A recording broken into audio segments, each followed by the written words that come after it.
folks, it's Dave Isaacs, and it's time for another Song of the Week. But today, I want to take a look at another piece of a song that I've already done a video on. So I'm looking at Pink Floyd's Wish You Were Here, and I've got a full video lesson on the YouTube channel, which I will link in the description. But I want to take a look at the opening guitar solo. So first of all, let me just play it through. 2, 3.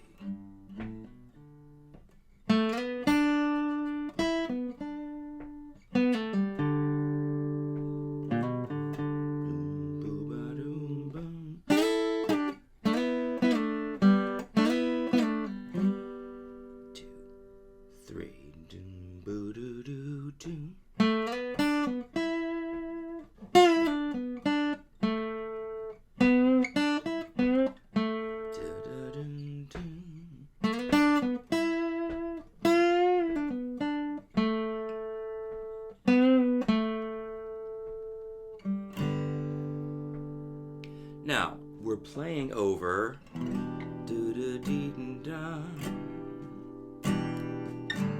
G.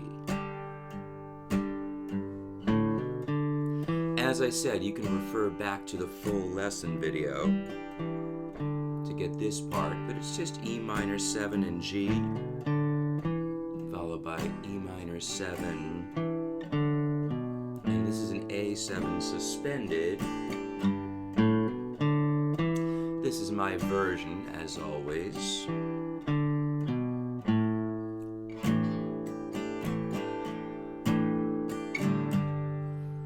And I love David Gilmour's guitar solos because they're so memorable, and I first learned this probably, 35 years ago, and I still remember it. I brushed up on it for a second just to hear it again, but so tuneful, so memorable, and there are numerous solos of his that are really worth analyzing. If you are learning about melodic lead guitar, David Gilmour's work with Pink Floyd is absolutely definitive. So anyhow, first lick, coming straight off an E minor pentatonic, using what a lot of people will refer to as the extension of this fingering. And all I'm going to do is start with my middle finger on the 2nd fret of the 3rd string, hit the note, and then slide, keeping in mind that this is a timed slide. This is not just a smear, but 1, 2, 3, 4, 1, and a 2.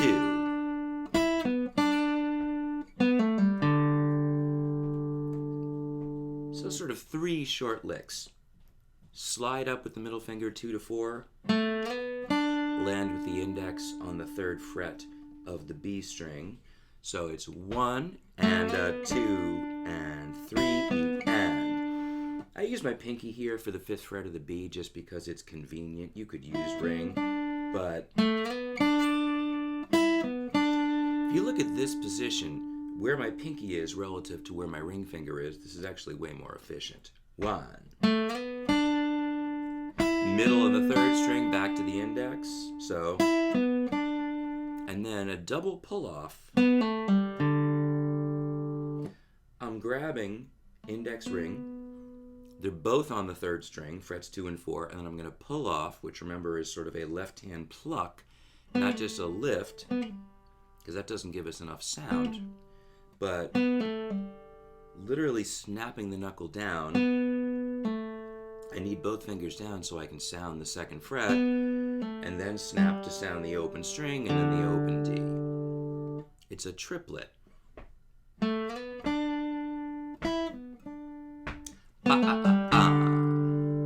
So 1 and a 2 and 3 and a 4 and 1. So that's 3 16th notes fitting into an 8th note. And 3 and 4 triplet. So we're over a G chord now, and we have an open G and an open D, and then we're gonna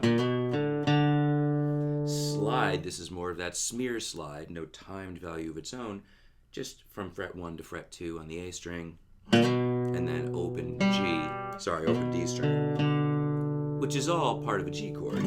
So even that. And then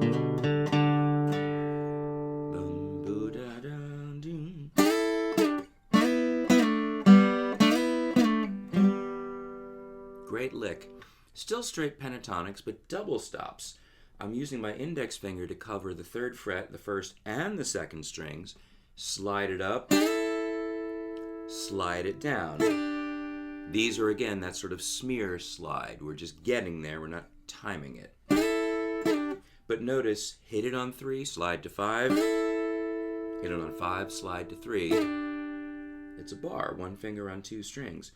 We're going to do something similar. In fact, almost the same. These intervals are fourths, and so is this. I'm grabbing what looks like a piece of a D chord. Index finger on the 3rd string, 2nd fret. Ring finger on the 2nd string, 3rd fret. So it's 2 of the 3 notes you would hold if you were playing D. And then I slide and back, then open strings. Back. Watch this. Hit, slide, release, and then sliding the ring finger up to fret 5 of the D string, which doubles your open G. It's a really nice effect. So watch this whole 1.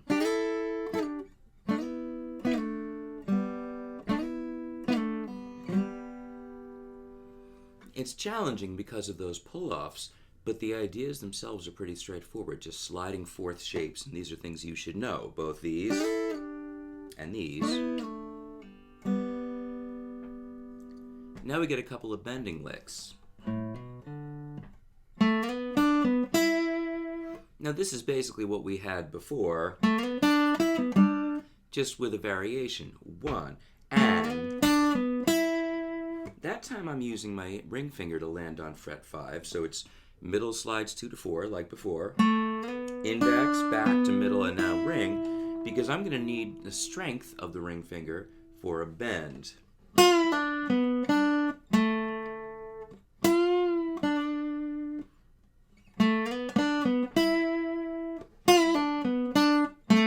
This,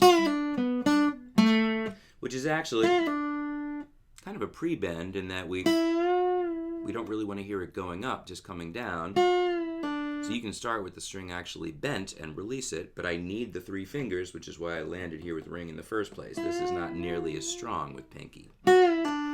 So I'm going to bend. Keep in mind, for bending, my thumb is over the top of the neck. This is played on a steel string acoustic guitar, so it's a little more effort than an electric. But this hand position is very strong for bends, and I can use a movement of the forearm to move the string. So we're going to do this.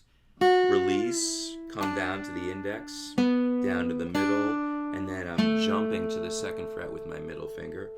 And then another little bending lick, but I'm jumping to fret 4 with the ring finger. I've got index and middle backing it up behind. Slow bend, then index over here on 3. That's 5, and then notice that I'm using 3 fingers every time I want to bend. This is partly because I'm on a steel string acoustic with a wound G string, which is definitely heavier than what I'd be doing on electric, and it takes some power. And so it's very helpful to back up the finger that's bending with other fingers if you can do it. So look at this. I'm actually pulling towards the floor because I have a little more leverage this way in this spot on this string. It's not a full bend. Just move it and then jump to here. Index. There I'm using my pinky because, again, in this situation it falls more naturally. And then another bend downwards. And then basically the same lick we had before, the slide up with middle. Here's the index. Set up the bend, and then different bend this time. Push it up, release it, and pull off. Land on the middle finger on the G. Jumping to the 2nd fret, and that last bend. If you're just learning how to bend strings, this is challenging, especially because it is lower down on the neck. And frequently when I introduce string bending, I do it first up here because the strings are looser, there's more slack, it's easier to move them. But this is such a well-constructed solo, it's not that really hard to play. It's very creative use of the pentatonics. Work from the tab, listen to the song. You may not master all the subtleties. Sometimes it takes years to really get this stuff down. Like I said, I learned this for the first time years ago. I can't tell you I played it with as much attention to detail as I might now. So here it is again. I'm going to walk through the background part once just so you can see and hear it. But again, I'm not really giving a full lesson on this. I'm just playing a 4-finger G. And this lick is from the lowest note, hammering the note that would be on the 5th string, and then landing here. This is an E minor 7th. I'm just only using basically 4 strings. 1st, 2nd, 3rd, 4th. So.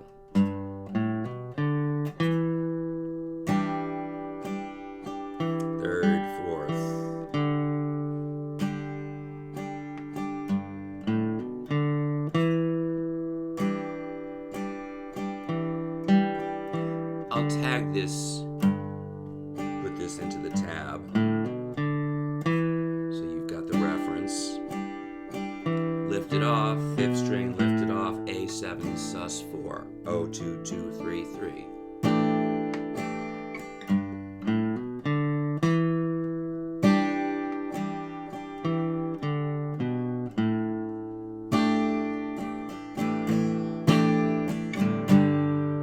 Now over those same chord changes, over the E minor, 1 and 2 and 3.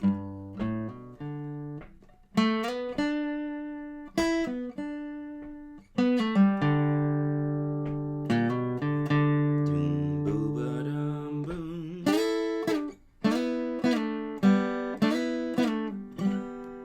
2 and 3. Doom boo boo doo doo.